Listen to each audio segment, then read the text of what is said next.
चैत्र नवरात्रि का पावन समय चल रहा है। माँ दुर्गा की भक्ति का वो समय जब हर मंत्र, हर एक पाठ हमारे जीवन में शक्ति, शांति और सकारात्मकता भर देता है। ऐसे ही इस दिव्य समय में अगर आप भी माँ का आशीर्वाद पाना चाहते हैं तो दुर्गा सप्तशती का पाठ आपके जीवन को बदल सकता है। आज की इस खास वीडियो में हम दुर्गा सप्तशती के अध्याय 5 से 8 का पूर्ण पाठ करने जा रहे हैं। ये वो अध्याय हैं जो माँ की अद्भुत शक्ति, उनकी कृपा और उनके रक्षण स्वरूप को दर्शाते हैं। कहा जाता है कि इन अध्यायों का श्रद्धा से पाठ करने से भय, नकारात्मक ऊर्जा और जीवन की बाधाएं दूर होने लगती है। तो इस वीडियो को अंत तक जरूर देखें, मन को शांत रखें और माँ दुर्गा के चरणों में अपना ध्यान लगाएं, क्योंकि हो सकता है कुछ मिनट आपकी जिंदगी में एक नई सकारात्मकता शुरुआत ले आए। जय माता दी। सुनते आज के अध्याय की कथा। 5वां अध्याय, देवताओं द्वारा देवी की स्तुति। चंड मुंड के मुख से अंबिका के रूप की प्रशंसा सुनकर शुंभ का उनके पास दूत भेजना और दूत का निराश होकर लौटना। इस उत्तर चरित के रुद्र ऋषि है, महासरस्वती देवता अनुष्टुप चंद है, भीमा शक्ति है, भामरी बीज है, सूर्य तत्व और सामवेद स्वरूप है। महासरस्वती की प्रसन्नता के लिए उत्तर चरित के पाठ में इसका विनियोग किया जाता है। आइए अब देवी का ध्यान करते हैं, जो अपने कर कमलों में घंटा, शूल, हल, शंख, मूसल, चक्र, धनुष और वाण धारण करती है। शरद ऋतु के शोभा समापन चंद्रमा के समान जिनकी मनोहर क्रांति है, जो तीनों लोकों की आधारभूत और शुंभ आदि दैव्यों का नाश करने वाली है, तथा गौरी के शरीर से जिनका प्रकट्य हुआ उन महासरस्वती देवी का मैं निरंतर भजन करती हूँ। आइए अब आज के 5वें अध्याय की कथा का श्रवण करते हैं। ऋषि ने कहा, पूर्व काल में शुंभ और निशुंभ नाम असुरों ने अपने बल के घमंड में आकर शचीपति इंद्र के हाथ से तीनों लोकों का राज्य, उन दोनों ने महल असुरों से त्रस्त होकर देवताओं ने अपराजिता देवी को राजभाग छीन लिया। जगदम्बा ने हम लोगों को वर दिया था कि आपत्ति काल में स्मरण करने पर वे हमारी रक्षा करेंगी, तो मैं तुम्हारी सभी आपत्तियों का तत्काल नाश कर दूंगी। इस प्रकार विचार करके देवता गिरिराज हिमालय पर गए, वहां भगवती विष्णु माया की स्तुति करने लगे। देवताओं ने स्तुति करते हुए कहा, देवी को नमस्कार है, महादेवी शिवा को सर्वदा नमस्कार है, प्रकृति एवं भद्रा को प्रणाम है। हम लोग नियम पूर्वक जगदम्बा को नमस्कार करते हैं, रुद्रा को नमस्कार करते हैं, नित्या गौरी दात्री को बारंबार नमस्कार करते हैं, ज्योत्स्नामाई चंद्र रूपिणी और सुख स्वरूपा देवी को सतत प्रणाम करते हैं। शरणागतों का कल्याण करने वाली वृद्धि और एवं सिद्धि रूपा देवी को हम बारंबार नमस्कार करते हैं। निरुति राजाओं की लक्ष्मी तथा शावड़ी स्वरूपा आप जगदम्बा को बारंबार नमस्कार है। दुर्गा, दुर्गपरा, सारा, सर्वकारिणी, ख्याति, कृषा, रूमा देवी को सर्वदा नमस्कार है। अत्यंत सौम्य तथा अत्यंत राउद रूपा देवी को नमस्कार करते हैं, उन्हें हमारा बारंबार प्रणाम है। जगत की आधार भूताकृति देवी को नमस्कार है, जो देवी सभी प्राणियों में विष्णु माया के नाम से कही जाती है। उनको नमस्कार, उनको नमस्कार, उनको बारंबार नमस्कार करते हैं। जो देवी सभी प्राणियों में निद्रा रूप से स्थित है उनको नमस्कार। जो देवी सभी प्राणियों में शूद्रा रूप से स्थित है उनको नमस्कार। जो देवी सभी प्राणियों में छाया रूप से स्थित है उनको बारंबार नमस्कार है। जो देवी सभी प्राणियों में शक्ति रूप से स्थित है उनको बारंबार नमस्कार है। जो देवी सभी प्राणियों में तृष्णा रूप से स्थित है उनको नमस्कार। जो देवी सभी प्राणियों में शांति रूप से स्थित है उनको नमस्कार। जो देवी सभी प्राणियों में जाति रूप से स्थित है उनको नमस्कार। जो देवी सभी प्राणियों में लज्जा रूप से स्थित है उनको बारंबार नमस्कार। जो देवी सभी प्राणियों में शांति रूप विराजमान है उनको हम नमस्कार करते हैं। जो देवी सभी प्राणियों में लक्ष्मी रूप से विराजमान है उनको नमस्कार। जो देवी सभी प्राणियों में वृत्ति रूप से स्थित है उनको नमस्कार। जो देवी सब प्राणियों में स्मृति रूप से स्थित है उनको नमस्कार। जो देवी सब प्राणियों में दया रूप से स्थित है उनको नमस्कार। जो देवी सब प्राणियों में दृष्टि रूप से स्थित है उनको बारंबार नमस्कार करते हैं। जो देवी सब प्राणियों में माता रूप से स्थित है उनको नमस्कार। जो देवी सब प्राणियों में भ्रांति रूप से स्थित है उनको नमस्कार। जो जीवों के इंद्रिय वर्ग की अधिकाष्ठी देवी एवं सब प्राणियों में सदा व्याप्त रहने वाली उन व्यापी देवी को बारंबार नमस्कार है। जो देवी चैतन्य रूप से इस संपूर्ण जगत को व्याप्त करके सिद्ध रहती है उनको नमस्कार है। पूर्व काल में अपने अभिष्ट की प्राप्ति होने से देवताओं ने जिसकी स्तुति की और देवराज इंद्र ने बहुत दिनों तक जिनका सेवन किया, वो कल्याण की साधन भूता ईश्वरी हमारा कल्याण और मंगल करे। उड़ंत द्रव्यों से सताए हुए हम सभी देवता जिन परमेश्वरी को इस समय नमस्कार करते हैं, जो भक्ति से विनम्र पुरुषों द्वारा स्मरण की जाने पर तत्काल ही संपूर्ण विपत्तियों का नाश करती है, वे जगदम्बा कृपा हमारे संकट को दूर करे। ऋषि ने कहा, हे राजन, इस प्रकार जब देवतागण स्तुति कर रहे थे, उस समय पार्वती देवी गंगा जी के जल में स्नान करने के लिए वहां आई थी। उस सुंदर बोहों वाली भगवती ने देवताओं से पूछा, आप लोग यहाँ किसकी स्तुति कर रहे हैं? तब उन्हीं के शरीर केश से प्रकट हुई शिवा देवी बोली, शुंभ दैव्य से तिरस्कृत और युद्ध में निशुंभ से पराजित होकर यहाँ एकत्रित हुए ये समस्त देवता ये मेरी ही स्तुति कर रहे हैं। पार्वती जी के शरीर कोश से अभिका का प्रादुर्भाव हुआ था, इसलिए वे समस्त लोकों में कोशकी कही जाती है। कोशकी के प्रकट होने के बाद पार्वती देवी का शरीर काले रंग का हो गया, इसलिए वे हिमालय पर रहने वाली कालिका देवी के नाम से विख्यात हुए। उसके बाद शुंभ निशुंभ के भृत्य चंड मुंड वहां आए। उन्होंने परम मनोहर रूप धारण करने वाली अम्बिका देवी को देखा। फिर विशुंभ के पास जाकर बोले, महाराज, एक अत्यंत मनोहर स्त्री है जो अपनी देवी क्रांति से हिमालय को प्रकाशित कर रही है। ऐसा उत्तम रूप कहीं किसी ने नहीं देखा होगा। हे असुरेश्वर, जरा पता लगाइए वो देवी कौन है, उसे ले लीजिए।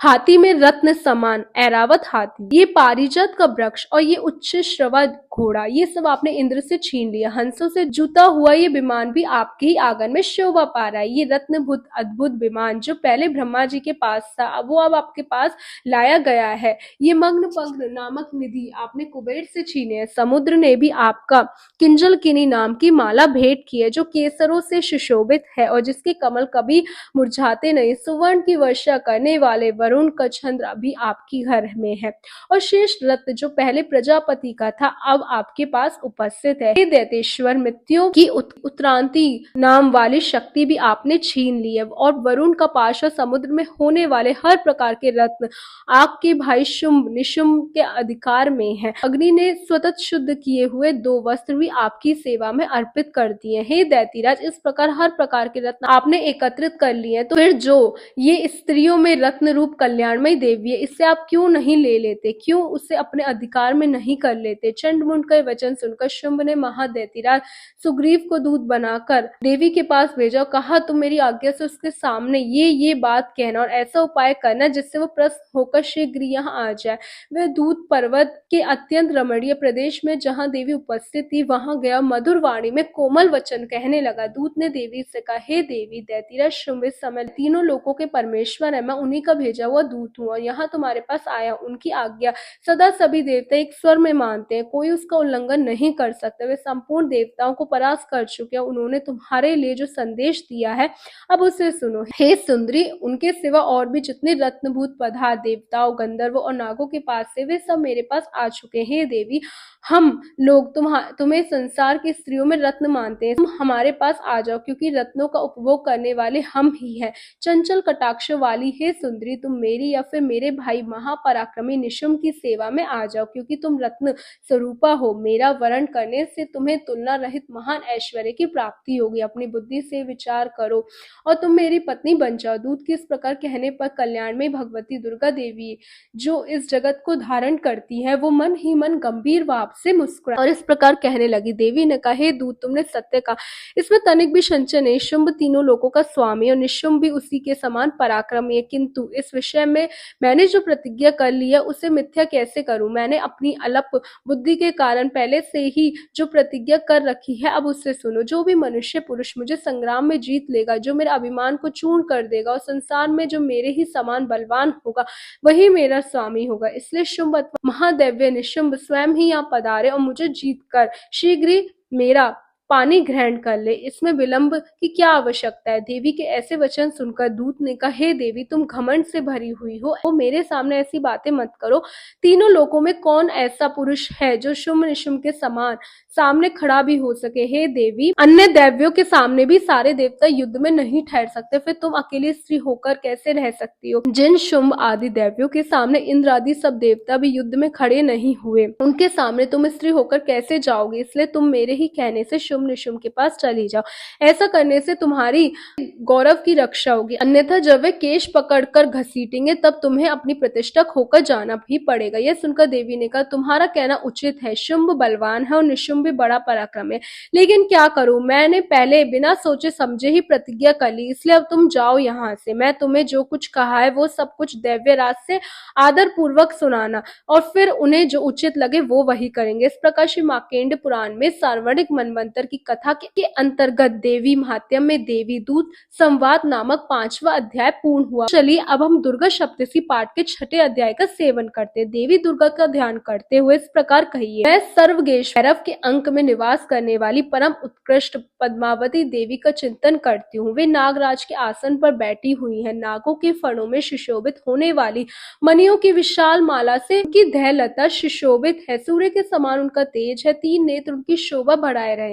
वे हाथों में माला, कुंभ, कपाल और कमल लिए हैं और उनके मस्तक में अद्रचंद का मुकुट सुशोभित है। कथा का आरंभ करते हुए ऋषि ने कहा, देवी का ये कथन सुनकर दूत को बड़ा आश्चर्य हो। उसने दैव्यराज के पास जाकर सभी समाचार विस्तार पूर्वक सुना। दूत के उस वचन को सुनकर दैव्यराज क्रोधित हो गया। दैव्य सेनापति धूमलोचन से बोला, धूमलोचन, तुम शीघ्र अपनी सेना साथ लेकर जाओ और उस दुष्टा के केश पकड़कर घसीटते उसे बलपूर्वक यहाँ ले आओ। उसकी रक्षा करने के लिए अगर कोई दूसरा उपस्थित हो तो वो देवता, यक्ष अथवा गंधर्व वहीं क्यों ना हो, उसे भी अवश्य मार डालना। शुंभ के इस प्रकार आज्ञा देने पर धूमलोचन दैव्य 7000 असुरों की सेना को साथ लेकर वहां से तुरंत चल पड़े। वहां पहुंचकर उसने हिमालय पर रहने वाली देवी को देखा, ललकारते हुए कहा, तू शुंभ निशुंभ के पास चल, यदि इस समय प्रसन्नता पूर्वक मेरे स्वामी के समीप नहीं चलेगी तो मैं बलपूर्वक तेरे केश पकड़कर घसीटते हुए तुझे यहाँ से ले जाऊंगा। यह सुनकर देवी ने कहा, तुम्हें दैव्यों के राजा ने भेजा है, तुम स्वयं भी बलवान हो, तुम्हारे साथ विशाल सेना भी है, ऐसी दशा में अगर मुझे बलपूर्वक ले चलोगे तो मैं तुम्हारा क्या कर सकती हूँ। देवी के इस प्रकार कहने पर असुर धूमलोचन उनकी ओर दौड़ पड़ा और तब अंबिका ने हूं शब्द के उच्चारण मात्र से उसे भस्म कर दिया। फिर तो क्रोध में भरी हुई दैव्यों की विशाल सेना और अंबिका ने एक दूसरे पर तीखे सायकों, वाणों, शक्तियों, फरसों की वर्षा आरंभ कर दी। इतने में देवी का वाहन सिंह क्रोध में आकर भयंकर गर्जना करते हुए गर्दन के बालों को हिलाता हुआ असुरों की सेना में टूट पड़ा। उसने कुछ दैत्यों को पंजों की मार से, कितनों को ही अपने जबड़ों से और कितने ही दैव्यों को पटक कर ओट की दाढ़ों से ही घायल कर मार गिराया। सिंह ने अपने नखों से कितने को ही पेट फाड़ दिया और थप्पड़ मारकर कितनों के सिर धड़ से अलग कर दिया। कितने ही सैनिकों की भुजाएं और मस्तक काट डाले और अपने गर्दन के बाल हिलाते हुए उसने दूसरे दैत्यों के पेट फाड़कर उनका रक्त भी चूस लिया। उसके होठ कांपने लगे। उसने चंड और मुंड नामक 2 दैव्यों को आज्ञा दी, हे चंड, हे मुंड, तुम लोग बड़ी सेना लेकर वहां पर जाओ, उस देवी के केश पकड़कर अथवा उसे बांधकर शीघ्र यहाँ ले आओ। अगर इस प्रकार उसको लाने में संदेह हो तो युद्ध में सब प्रकार के अस्त्र शस्त्र समस्त असुरी सेना का प्रयोग करके उसकी हत्या कर देना। 7वां अध्याय। इस प्रकार श्री मार्कंडेय पुराण में धूमलोचन वध नामक 6वां अध्याय पूर्ण हुआ। बोलो 7वां अध्याय, चंड मुंड का वध। सर्वप्रथम देवी का ध्यान करते हुए इस प्रार्थना का उच्चारण करते हैं, मैं मातंगी देवी का ध्यान करती हूँ, रत्न में सिंहासन पर बैठकर पढ़ते हुए तोते का मधुर शब्द सुन रही हैं। उनके शरीर का वर्ण श्याम है, वे अपना एक पैर कमल पर रखे हुए और मस्तक पर अद्रचंद्र धारण करती है तथा कलाहार पुष्पों की माला धारण किए है वीणा बजाती है। उनके अंग में कसी हुई चोली शोभा पा रही है। वे लाल रंग की साड़ी पहने हुए हाथ में शंख पात्र लिए हुए हैं। उनके वदन पर मधु का हल्का हल्का प्रभाव जान पड़ता है और ललाट में बिंदी शोभा दे रही है। कथा को आगे बढ़ाते हुए ऋषि ने कहा, तत्पश्चात शुंभ की आज्ञा पाकर चंड मुंड आदि दैव्य चतुरंगिनी सेना के साथ अस्त्र शस्त्रों से सुसज्जित होकर चल पड़े। फिर गिरिराज हिमालय के सुवर्ण में ऊंचे शिखर पर पहुंचकर उन्होंने सिंह पर बैठी हुई देवी को देखा। वे मद मुस्कुरा रही थी। उन्हें देखकर दैव्य लोग कद पर तासे पकड़ने का प्रयास करने लगे। किसी ने धनुष तान लिया, किसी ने तलवार संभाली और कुछ लोग देवी के पास आकर खड़े हो गए। तब अंबिका ने उन शस्त्रों के प्रति बड़ा क्रोध किया। उस समय क्रोध के कारण उनका मुख काला पड़ गया, लिलाट में बोहें टेढ़ी हो गई और वहां से तुरंत ही विक्रम मुख ही काली प्रकट हुई जो तलवार और पास लिए थे। वे विचित्र खटवंग धारण किए और चिते के चर्म की साड़ी पहने नर मुंडों की माला से विभूषित थी। उनके शरीर का मांस सूख गया था, केवल हड्डियां का ढांचा था जिससे वे अत्यंत भयंकर जान पड़ती थी। उनका मुख बहुत विशाल था, जीभ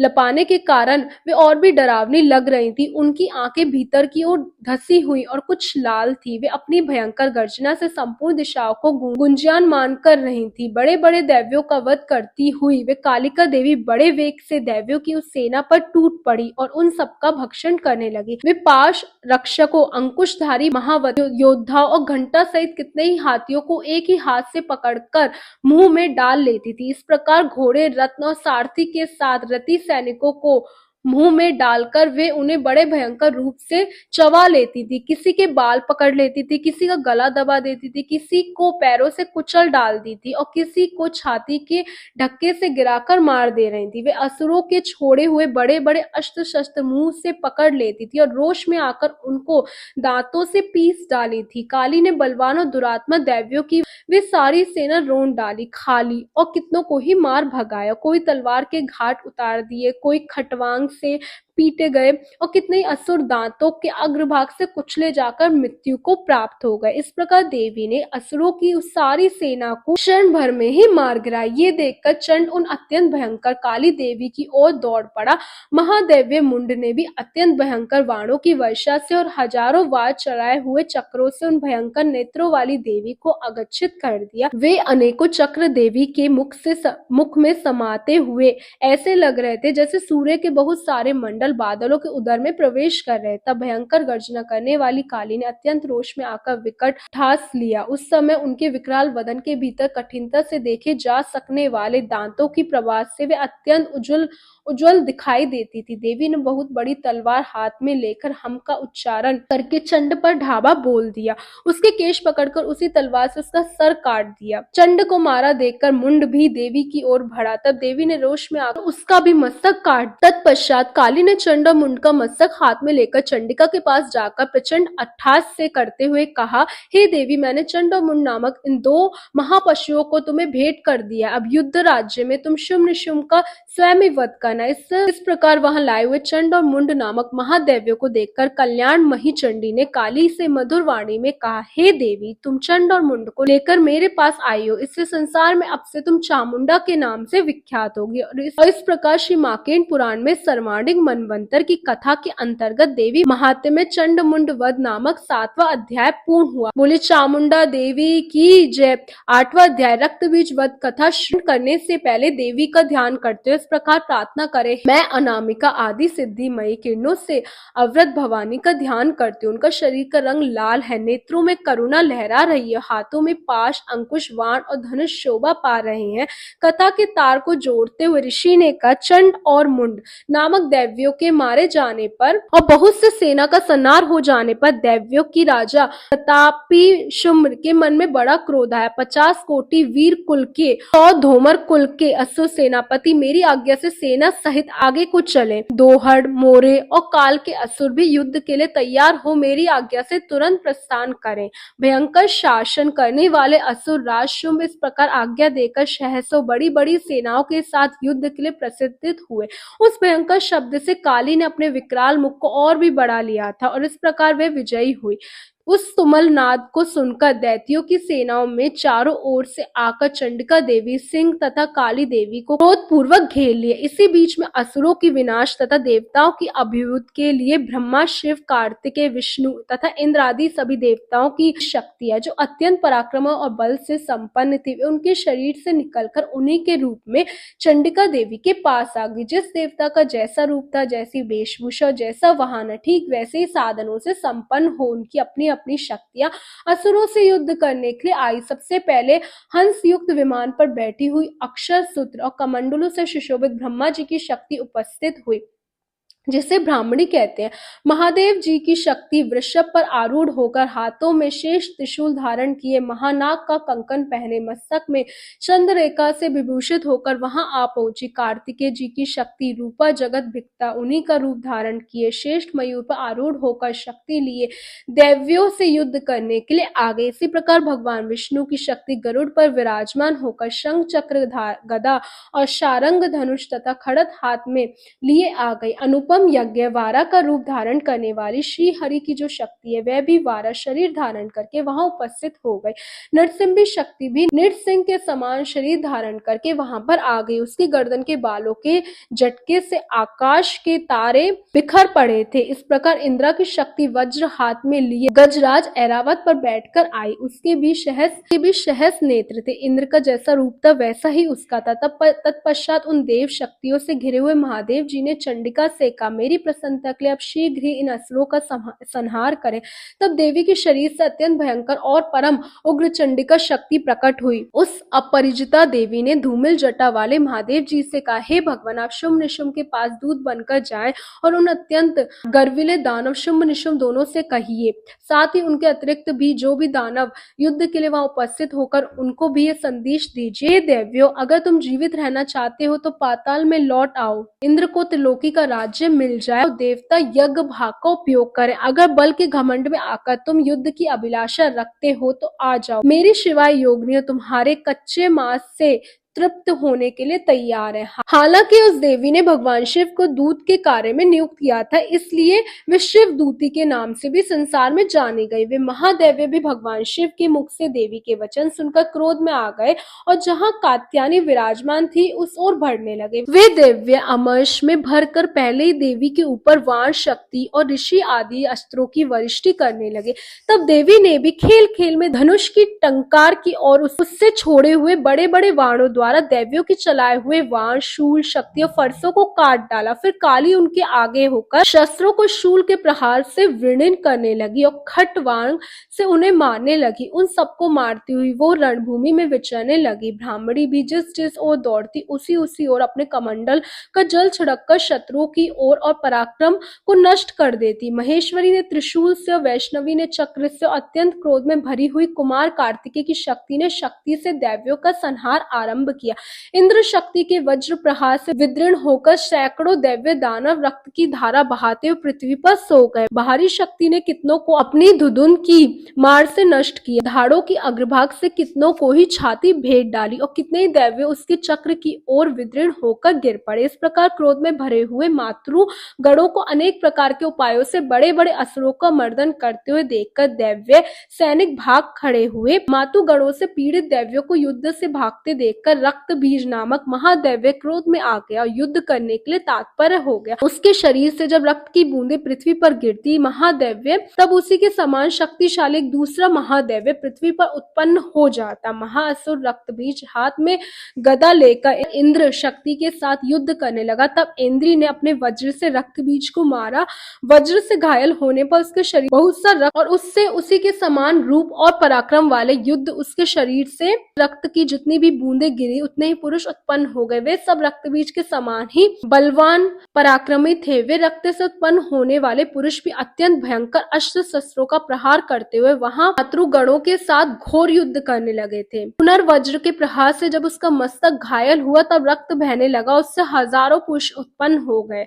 वैष्णवी ने युद्ध में रक्त बीज पर चक्र का प्रहार किया और इंद्री ने उस दैव्य सेनापति की गदा से चोट पहुंचाई। वैष्णवी के चक्र से घायल होने पर उसके शरीर से जो रक्त बहा जो उसी के बराबर आकार वाले सहस्त्रों महादैव्य प्रकट हुए। उनके द्वारा समस्त जगत व्याप्त हो गया। कौमारी ने शक्ति से, वाराही ने खड़ग से और महेश्वरी ने त्रिशूल से मार गिराया। महादैव्य रक्त बीज को घायल किया। क्रोध में भरे हुए महादैव्य रक्त बीज ने सभी मातृ शक्तियों पर पृथक पृथक प्रहार करना आरंभ किया। शक्ति और शूल के प्रहार से जो रक्त बीज के शरीर से रक्त बहा, उससे भी हजारों दैत्य उत्पन्न हो गए, उससे भी ज्यादा अधिक शक्तिशाली है। इसे देखकर देवता और भी ज्यादा भयभीत हो गए। देवताओं को उदास देखकर चंडी ने माँ काली से कहा, हे चामुंडे, तुम अपना मुंह और भी फैलाओ। मेरे शस्त्र के प्रहार से उत्पन्न हुए रक्त को तुम शीघ्र ही अपने मुंह में, तब उसके जैसे और महादेव्य प्रकट नहीं होंगे। इस प्रकार चंडी ने काली से इस प्रकार कहकर रक्त बीज पर प्रहार किया और काली ने उसके रक्त को अपने मुंह में ले लिया। इस प्रकार रक्त बीज का अंत हुआ। श्री दुर्गा चालीसा। नमो नमो दुर्गे सुख करनी, नमो नमो अम्बे दुख हरनी, निरंकार है ज्योति तुम्हारी, तिहु लोक फैली उजियाली, शशि ललाट मुख महाविशाला, नेत्र लाल भ्रुकुटी विकराला, रूप मात को अधिक सुहावे, दर्श करत जन अति सुख पावे, तुम संसार शक्ति लय कीना, पालन हेतु अन्न धन दीना, अन्नपूर्णा हुई जगपाला, तुम ही आदि सुंदर वाला, प्रलय काल सब नाशन हारे, तुम गौरी शिव शंकर प्यारे, शिव योगी तुम्हें गुण गावे, ब्रह्मा विष्णु तुम्हें नित धावे, रूप सरस्वती को तुम धारा दे, सुबुद्धि ऋषि गुणवारा, धरियो रूप नर सिंह को अम्बा, प्रगट भई फाड़ कर खम्बा, रक्षा कर प्रहलाद बचायो, हिरणाक्ष को स्वर्ग पठायो, लक्ष्मी रूप धरो जगमाई, श्री नारायण अंग समा, क्षीर सिंधु में करत विलासा, दया सिंधु दीजे मन आसा, हिंगलाज में तुम्हें भवानी, महिमा अमित न जात बखानी, मातन की अरु धूमावती माता, भुवनेश्वरी बगला मुखदाता, श्री भैरव तारा जगतारिणी, छिन्न भाल भव दुख निवरानी, के हरि वाहन सोहे भवानी, लांगुर वीर चलत अगवानी, कर में खप्पर खड़त विराजे, जाको देख काल डर बाजे, सोहे अस्त्र और त्रिशूल, जाते उठ शत्रु हे शूला, नगर कोट में तुम्ही विराजत, तिहु लोक में डंका बाज, शुंभ निशुंभ दानव तुम मारे, रक्त बीज संखन संहारे, महिषासुर नृप अति अभिमानी, जहि अगमार मही अकुलानी, रूप कलार काली को धारा, सेन सहित तुम तिन्हि संहारा, परी घाट संतन पर जब जब बहे साय, मातु तुम तब तब, अमरपुरी अरुबा सब लोका, तब महिमा सब कहे अशोका, ज्वाला में है ज्योति तुम्हारी, तुम्हें सदा पूजे न नारी, प्रेम भक्ति से जो यश गावे, दुख दरिद्र निकट नहीं आवे, ध्यावे तुम्हें जो नर मन लाए, जन्म मरणता को छुट जाए, जोगी सुर मुन कहत पुकारी, योग न हो बिन शक्ति तुम्हारी, शंकर अचरज तप कीनो, काम क्रोध जीत सब लीनो, निस दिन ध्यान धरो शंकर को, कहूँ काल नहीं सुमरो तुमको, शक्ति रूप कमरम न पायो, शक्ति गई तम मन पछतायो, शरणागत हुई कीर्ति बखानी, जय जय जय जगदम्ब भवानी, भई प्रश्न आदि जगदम्बा, दय शक्ति नहीं कीन विलंबा, मोको मात कष्ट अति घेरो, तुम बिन कौन हरे दुख मेरो, आशा तृष्णा निपट सतावे, रिपु मूरख मुई अति डर पावे, शत्रु नाश कीजिए महारानी, सुमरो इच्छित तुम्हें भवानी, करो कृपा है मातु दयाला, रिद्धि सिद्धि दे करो निहाला, जब लगी जीऊँ दया फल पाऊँ, तुमरो यश मैं सदा सुनाऊँ, दुर्गा चालीसा जो कोई गावे, सब सुख भोग परम पद पावे, देवी दास शरण निज जानी, करूं कृपा जगदम्बे भवानी, इति श्री दुर्गा चालीसा संपूर्ण। बोलो श्री दुर्गा मैया की जय। आपको ये पाठ प्रतिदिन नवरात्रि के दिन हर रोज सुबह और शाम को पढ़ना है, माता रानी की आरती से पहले या आरती के बाद। माता रानी की कृपा से आपकी सभी मनोकामनाएं पूरी होंगी। बोल सांचे दरबार की जय।